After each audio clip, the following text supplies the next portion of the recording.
বেলালের জিব্বার মধ্যে পেরাক মারছে গো নবী, জিব্বার মধ্যে পেরাক মারছে। আল্লাহর নবীর কাছে বলে, নবী গো শুধু বেলাল না, ওখানে খাব্বাব রে জ্বলন্ত কয়লার মধ্যে শোয়া রাখছে। বলুন তো ভাই, একজন নেতার কাছে যদি খবর আসে তার কর্মীদেরকে জায়গায় জায়গায় নির্যাতন করতেছে, কর্মীদের এই নির্যাতনের কথা শুনে একজন নেতার কি বিষয়টা ভালো লাগবে? একদিকে নবী ব্যথায় ব্যতীত, স্ত্রী চলে গেছে রে, অন্যদিকে চাচাও চলে গেল, সন্তান একে একে 4 জন চলে গেল। নবী নির্যাতিত, রক্তে রঞ্জিত, অন্যদিকে নিজের কর্মীরা ব্যথায় ব্যতীত, লাঞ্ছিত, রক্তাক্ত। নবী কষ্ট নিয়ে খানায় কাবার সামনে বৈশা রইছে।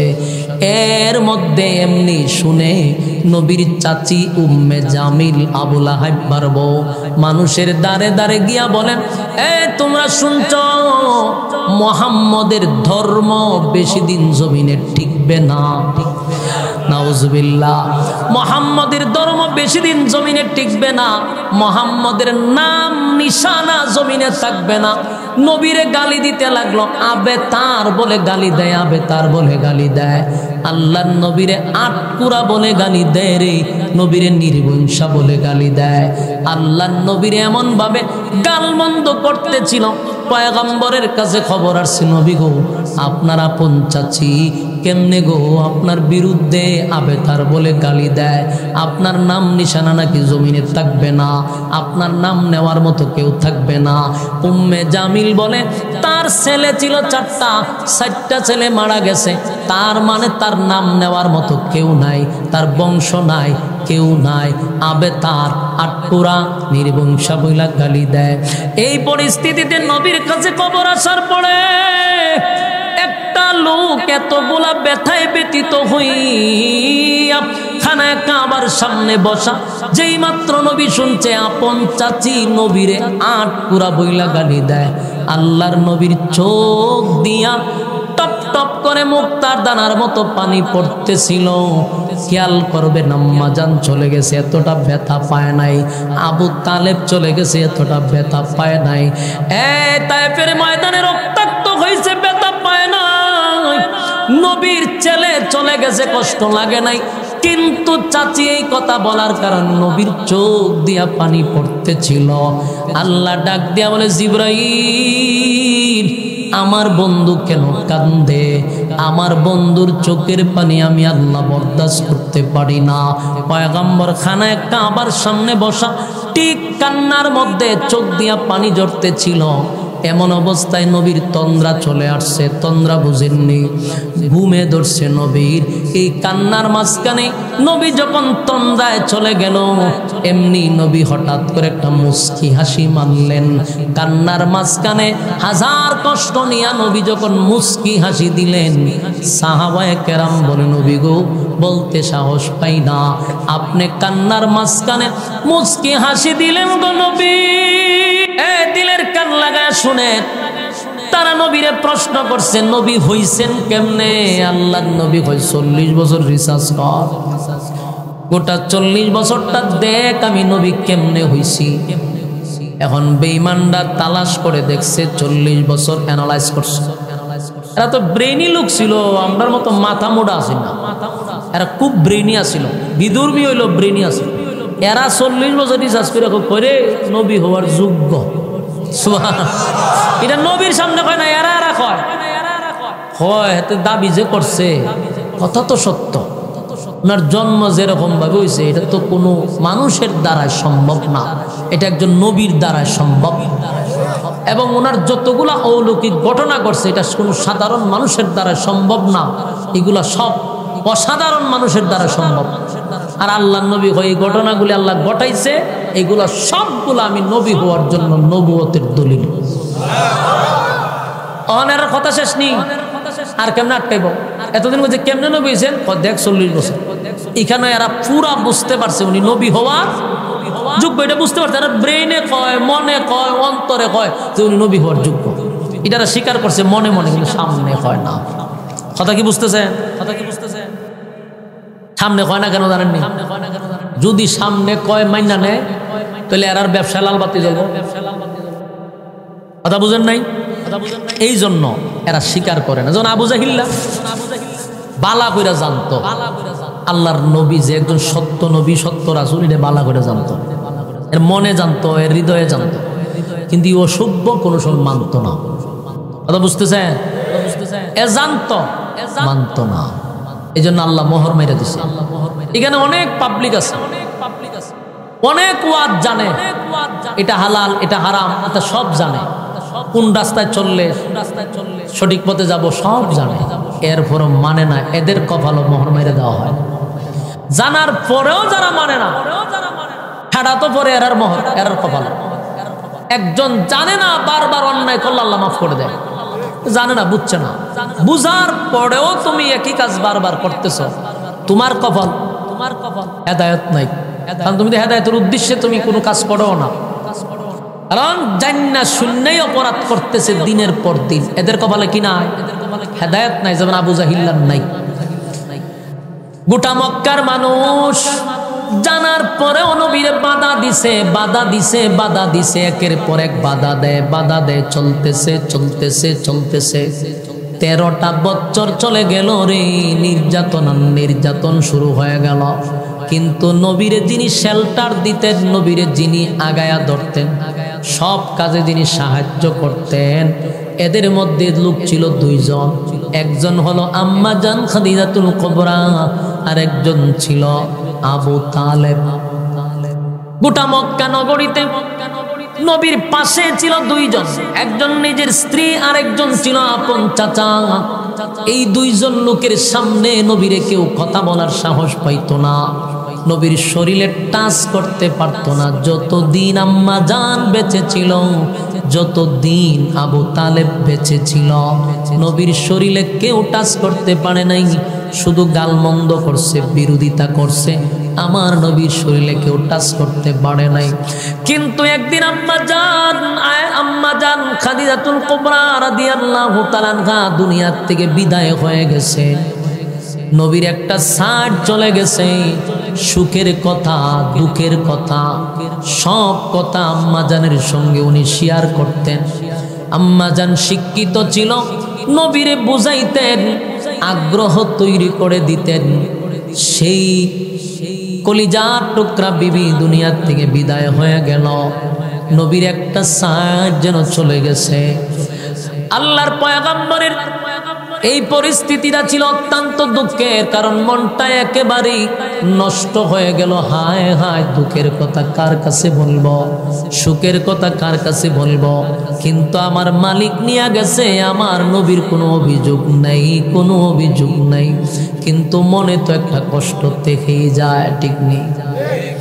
কিছুদিন পরে চলে গেল চাচা আবু তালেব, যে আবু তালেব ছোটবেলার থেকে নিয়ে আমার নবীরে লালন পালন কইরা 50 বছরের কাছাকাছি, 40 বছরের উপরে আবু তালেব নবীরে বুকের সঙ্গে আগলায়া রাখছে। জুরে কোন সুবহান। মক্কা নগরীতে নবীর বিরুদ্ধে কেউ কথা বললে আবু তালেব তরবারি লইয়া দাঁড়াইছে। সেই আবু তালেব দুনিয়ার থেকে বিদায় হয়ে গেল। নবীর এখন 2 সাইড নাই, এখন আর কেউ নবীর পক্ষে দাঁড়ায় না, নবীর সামনে কেউ আর দাঁড়ায় না, সবাই বিরোধিতা করে। আল্লাহর নবী দেখলেন পরিস্থিতিটা এত ভয়াবহ, মক্কা নগরীতে কালেমার দাওয়াত লইয়া গেলেই মারধর করে, রক্তাক্ত করে। আল্লাহর নবী যায়েদ ইবনে হারেসারে লইয়া তায়েফে চলে গেলেন, আপাতত তায়েফে দ্বীনের দাওয়াত দিব। সেখানে যাওয়ার পরে বেঈমানের বাচ্চাগুলি ছোট ছোট বাচ্চাদেরকে নবীর পিছনে লাগায়া দিছে রে। আমার নবীরে তারা পাথর দিয়ে আঘাত করতে লাগলো, এত আঘাত করছে নবীর চামড়া ফেটে ফেটে রক্ত বাহির হইতে লাগছে। আল্লাহর নবী যখন বারবার পাথরের আঘাত করে, একটা সময় নবী বেহুশ হইয়া পড়ে গেছে গো। আল্লাহর নবী যখন বেহুশ হইয়া গেছে, আবার নবীরে দাঁড় করাইছে, আবার রক্তাক্ত করছে। এই পর্যায়ে নবী বেহুশ। এমনি গজবের ফেরেশতা লইয়া জিব্রাইল নবীর সামনে দাঁড়ায়া বলে, পয়গম্বর আপনার রক্ত বরদাস্ত করা যায় না, আপনার কষ্ট সহ্য করা যায় না, একটা বার শুধু অনুমতি দেন গো, এই তায়েফের সমস্ত পাহাড় একত্রিত করে তায়েফবাসীরে আমরা ধ্বংস করে দিব। আল্লাহ বলেন, জিবরাইল রে, তোমরা কেন পাহাড় উল্টায়া দিবা? তোমরা কেন তাদেরকে ধ্বংস করে দিবা? আমি কেন তোমাদেরকে অর্ডার দিব? আমি যে রক্তাক্ত হইছি, আমার মালিক কি আমারে দেখে না?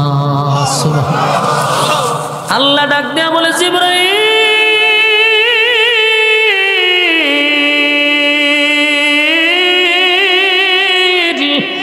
আমার বন্ধুর একবার বল, বন্ধু যদি অনুমতি দেয় রে, আমি জমিনের মধ্যে কম্পন সৃষ্টি করে দিব, জমিনের মধ্যে জালজালা সৃষ্টি করে দিব।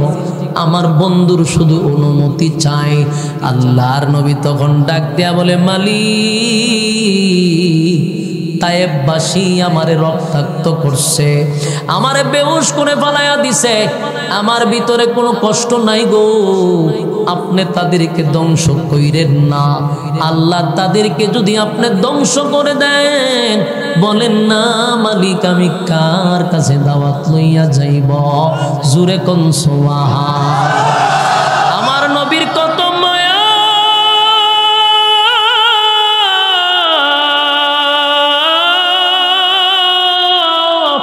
উম্মতের প্রতি নবীর কত মায়া রে, উম্মতের প্রতি নবীর কত মায়া, কত মায়া, কত মায়া।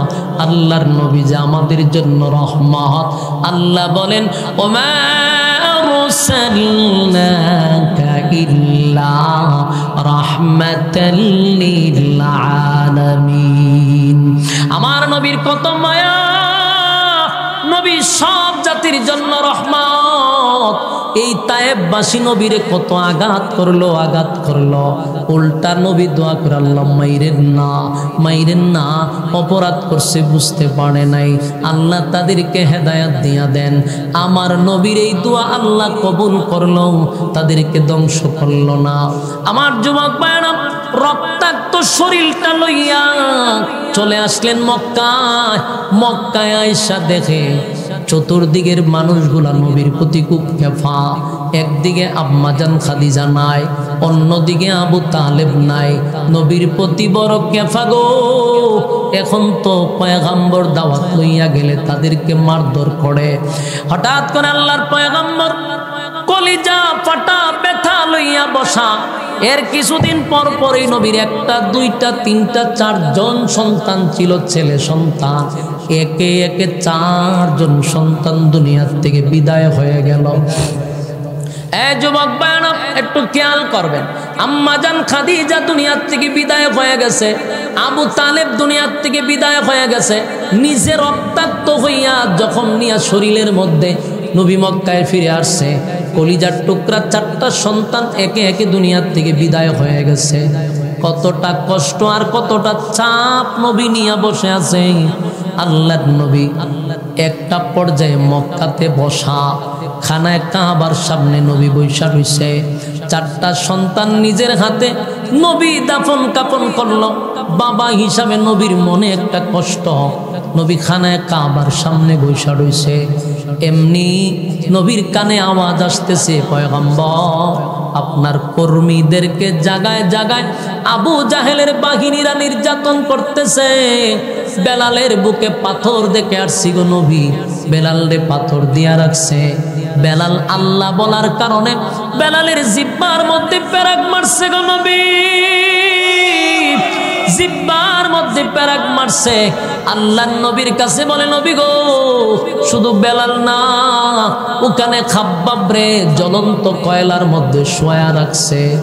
বলুন তো ভাই, একজন নেতার কাছে যদি খবর আসে তার কর্মীদেরকে জাগায় জাগায় নির্যাতন করতেছে, কর্মীদের এই নির্যাতনের কথা শুনে একজন নেতার কি বিষয়টা ভালো লাগবে? একদিকে নবী ব্যথায় ব্যতীত, স্ত্রী চলে চলে গেছে রে। অন্যদিকে চাচাও চলে গেল, সন্তান একে একে 4 জন চলে গেল। নবী নির্যাতিত, রক্তে রঞ্জিত, অন্যদিকে নিজের কর্মীরা ব্যথায় ব্যতীত, লাঞ্ছিত, রক্তাক্ত। নবী কষ্ট নিয়ে খানায় কাবার সামনে বৈশা রইছে। এর মধ্যে এমনি শুনে নবীর চাচি উম্মে জামিল আবু লাহাব বউ মানুষের দাঁড়ে দাঁড়ে গিয়া বলেন, তোমরা শুনছ মুহাম্মদের ধর্ম বেশি দিন জমিনে টিকবে না। নাউজুবিল্লাহ। মুহাম্মদের ধর্ম বেশি দিন জমিনে টিকবে না, মুহাম্মদের নাম নিশানা জমিনে থাকবে না। নবীরে গালি দিতে লাগলো, আবে তার বলে গালি দেয়, আবে তার বলে গালি দেয়। আল্লাহর নবীরে আটকুরা বলে গালি দেয় রে, নবীরে নির্বংশা বলে গালি দেয়।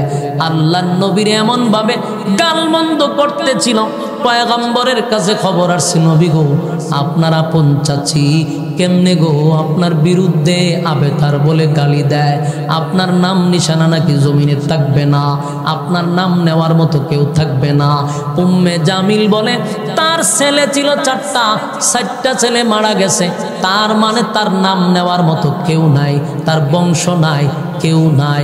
আবে তার আটপুরা নির্বংশা বইলা গালি দেয়। এই পরিস্থিতিতে নবীর কাছে খবর আসার পরে একটা লোক এতগুলা ব্যথায় ব্যতীত হইয়া খানায় কাবার সামনে বসা, যেই মাত্র নবী শুনছে আপন চাচি নবীরে আটপুরা বইলা গালি দেয়, আল্লাহর নবীর চোখ দিয়া টপ টপ করে মুক্তার দানার মতো পানি পড়তেছিল।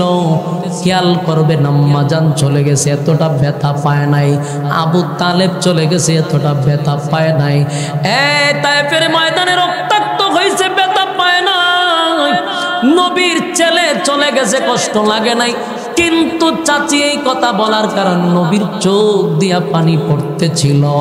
আল্লাহ ডাক দিয়া বলে, জিবরাইল আমার বন্ধু কেন কান্দে? আমার বন্ধুর চোখের পানি আমি আল্লাহ বরদাস্ত করতে পারি না। পয়গম্বর খানায় কাবার সামনে বসা, ঠিক কান্নার মধ্যে চোখ দিয়া পানি ঝরতেছিল।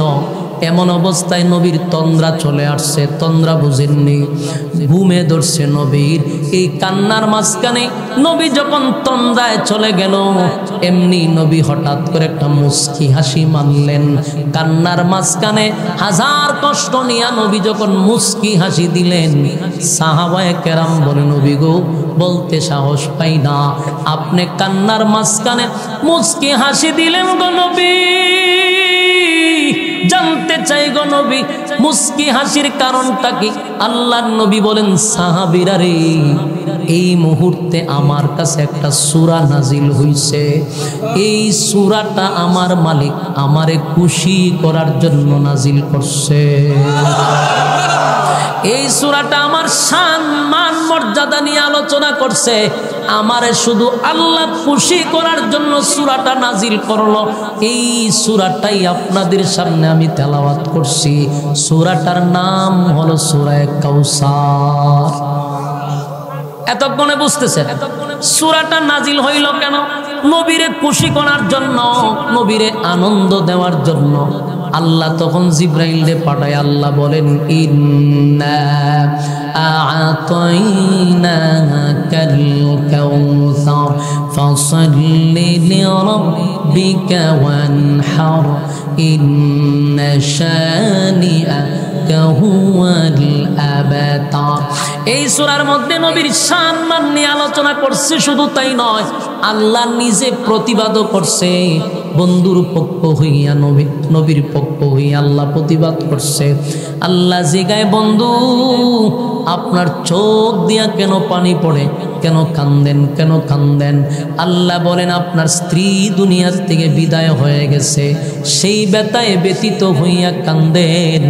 নবী বলেন, না মালিক না, আমার স্ত্রী চলে গেছে, আমার সুখের কথা দুঃখের কথা আমার বিবির কাছে বলছি।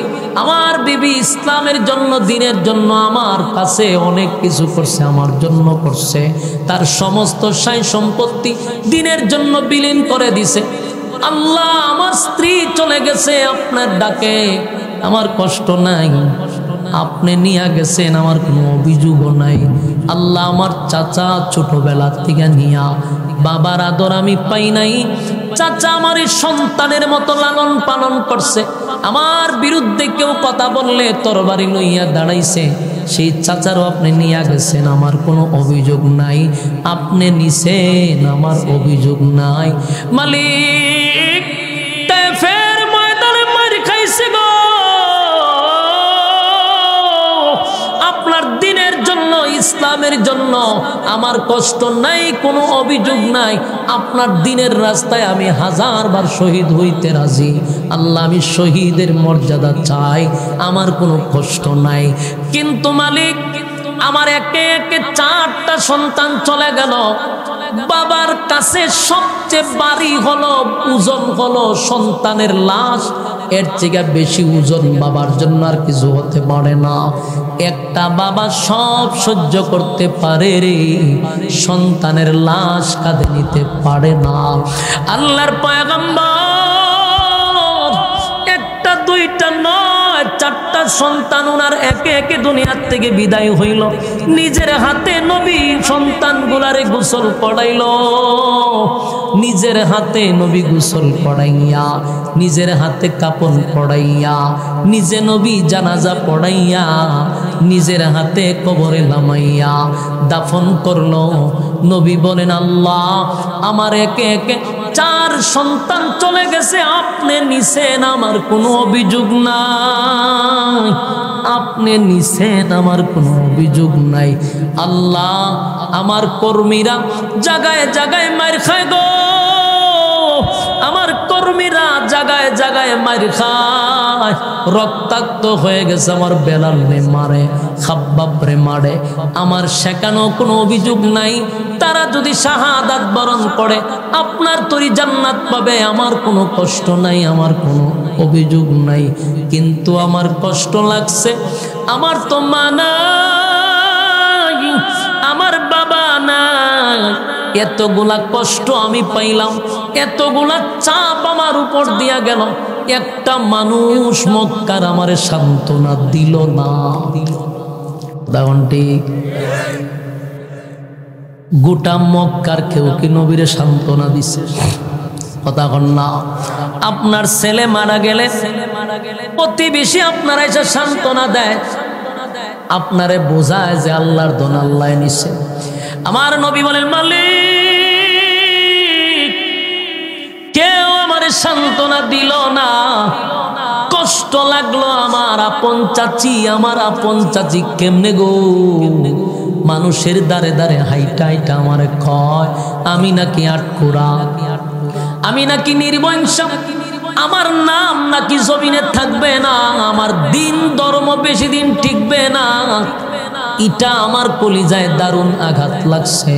আল্লাহ, আপনি তো জানেন আমার 4টা ছেলে ছিল, আমারে কেমনে গো আটকুরা বলল, আমারে কেমনে কয় আমার দিন ধর্ম বেশি দিন টিকবে না। নবী যখন কান্দে, আল্লাহ বলে, বন্ধু কান্দেন না, কান্দেন না। এই মক্কা নগরীতে কেউ আপনার সান্ত্বনা দেয় নাই গো নবী, আমি আল্লাহ তো আপনার সান্ত্বনা দিছি, কান্দেন না। 4টা সন্তান আপনার নিয়ে গেছি আমি, কলিজায় আপনাকে ব্যথা দিছি। কিন্তু নবী সুসংবাদ শুনেন, নিলাম তো মাত্র 4 জন, কিন্তু আমি আল্লাহ আপনাকে বিনিময়ে কোটি কোটি কোটি হাজার কোটি রুহানি সন্তান দিছি। আল্লাহ বলে, বন্ধু সন্তানগুলি যদি বেঁচে থাকতো গো, আপনার বিরুদ্ধে কেউ কথা বললে হয়তো বা তারা আপনার পক্ষে দাঁড়াইতো, আপনার নামের ইজ্জত রক্ষা করত। অসুবিধা নাই, মাত্র 4 জন নিছি, কোটি কোটি হাজার কোটি রুহানি সন্তান দিছি। কিয়ামত পর্যন্ত আপনার নামের ইজ্জত ধরে রাখার জন্য আপনার রুহানি সন্তানরা জীবন দিতে প্রস্তুত। আমরা হলাম নবীর রুহানি সন্তান, ঠিক কিনা? আমরা হলাম নবীর রুহানি সন্তান। আমরা নবীর বিরুদ্ধে যদি কেউ কথা বলে ঘরে বসে থাকব, নবীর ইজ্জত রক্ষার্থে যদি জীবন দিতে হয় জীবন দিব, নবীর ইজ্জত ধরে রাখবো। যুবক ভাইরা, আল্লাহ নবীরে সান্ত্বনা দিয়া কয়, নবী গো, আপনার নিলাম 4 জন, দিলাম আপনারে হাজার হাজার কোটি কোটি রুহানি সন্তান, কান্দেন না। আর আমি আল্লাহ আপনাকে আরো খুশি করলাম, আপনার সন্তান নিলাম, বিনিময়ে আপনাকে আমি কাউসার দান করলাম। ইন্না আ'তাইনাকাল কাউসার। আগা নবীজি, নিশ্চয় আমি আপনাকে কাউসার দান করে দিলাম, দান করে দিছি, আপনাকে দিয়া দিছি, গিফট কইরা দিছি। কাউসার সাধারণ কোনো নিয়ামত না, সাধারণ কোনো নিয়ামত না। আল্লাহ বলেন, আদম থেকে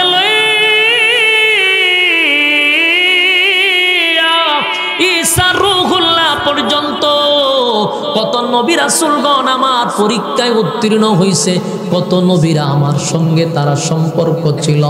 খলিলুল্লাহ উপাধি দিয়া বন্ধু বানাইছি, কালিমুল্লাহরে দিয়া কথা বলাইছি। এরকম অসংখ্য নবীরা আমার সঙ্গে সম্পর্ক, আমার পরীক্ষায় তারা উত্তীর্ণ হয়েছে, কিন্তু বিনিময়ে কাউসার দেই নাই, কাউসার দেই নাই। আদম 350 বছর কাঁদছে, আমি আদমরে কাউসার দেই নাই। নূহ পয়গম্বর 950 বছর কাঁদছে গো, নূরে আমি কাউসার দেই নাই, আমি একজনকেও কাউসার দেই নাই। আল্লাহ ইব্রাহিম খলিলুল্লাহ কত না পরীক্ষায় ফার্স্ট ডিভিশনে পাস করলো, কাউসার দেই নাই। বন্ধু, আপনারে আমি কাউসার দিলাম, শুধু দিলাম এমনটা নয়, সশরীরে দুনিয়ায় থাকতে নবীরে কাউসার দেখায়া দিছে। আল্লাহ বলে, ইন্না আ'তাইনাকাল কাউসার, নিশ্চয়ই আপনাকে আমি কাউসার দান করলাম। 2 নাম্বার হলো ফাসাল্লি লিরাব্বিকা ওয়ানহার। আল্লাহ বলেন ফাসাল্লি লিরাব্বিকা ওয়ানহার, এখানে আল্লাহ বলেন বিনিময়ে আপনি আপনার রবের জন্য সালাত আদায় করবেন আর কুরবানি দিবেন। প্রশ্ন হলো, এখানে সালাতের কথা কেন আসলো, কুরবানির কথা কেন আসলো? আপনি যদি নামাজি হন তাহলে হাউজে কাউসারের পানি পান করতে পারবেন, কোনো বেনামাজিকে আমার আল্লাহ কাউসারের পানি পান করাবে না। এরপরে দেখেন আল্লাহ নবীর ব্যাপারে প্রতিবাদ করছে। আল্লাহ নিজেই প্রতিবাদ করে বলেন, আল্লাহ নিজেই প্রতিবাদ করে বলেন, ইন্না শানিআকা হুয়াল আবতার, নিশ্চয়ই তারা আবেতার, তারা লেজ কাটা, তারা নির্বংশা। যারা আপনাকে লেজ কাটা বলছে তারা লেজ কাটা, তারা নির্বংশা, তারা আবেতার। আপনি নবী নির্বংশা না, আপনি লেজ কাটা না। পৃথিবী থাকবে যতদিন, আপনি নবীর নাম থাকবে ততদিন। ঠিক কিনা বলেন?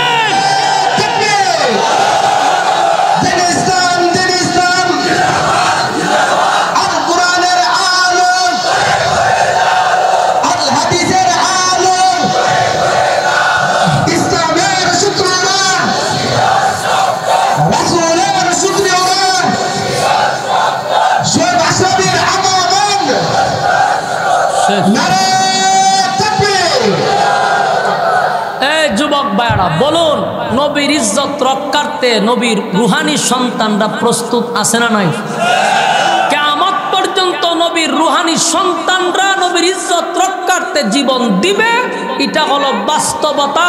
বাংলাদেশে 16 বছরে যত নাস্তিক আর মুরতাদার ব্লগাররা নবীর বিরোধিতা করছিল, সর্বপ্রথম নবীর ইজ্জত রক্ষার্থে কওমি অঙ্গনের উলামায়ে কেরাম রাজপথে নেমে তার প্রতিবাদ করতে গিয়া ওই পেশিস সরকারের কুত্তা বাহিনীর গুলিতে অনেক লোক শাহাদাত বরণ করছে।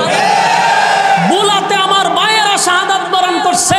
তার মানে নবীর ইজ্জতের যেখানেই ক্ষতি হবে সেখানেই উম্মতেরা, নবীর রুহানি সন্তানরা সেখানেই প্রতিবাদ করবে। কারণ যতদিন দুনিয়া থাকবে নবীর নামও ততদিন থাকবে। বাস্তব না বাস্তব? আবু জাহিলের নাম কেউ রাখে, আবু লাহাবের নাম কেউ রাখে? কেউ তাদের নাম রাখে না। আমরা নবীর সৈনিক, নবীর রুহানি সন্তান হিসাবে আমরা নবীর ইজ্জতের হেফাজতের জন্য আসি তো ইনশাল্লাহ। হাত তুলেন। নবীর ইজ্জতের হেফাজত যদি করতে হয়, এই সমস্ত সংগঠন, এই সমস্ত মাহফিল, মাদ্রাসা, এগুলো দরকার আছে না নাই? আগামী বছর এই মাহফিলটা হইতো কিনা? কারা কারা আছেন হাত তুলেন। লিল্লাহে তাকবীর। বিসমিল্লাহ খান।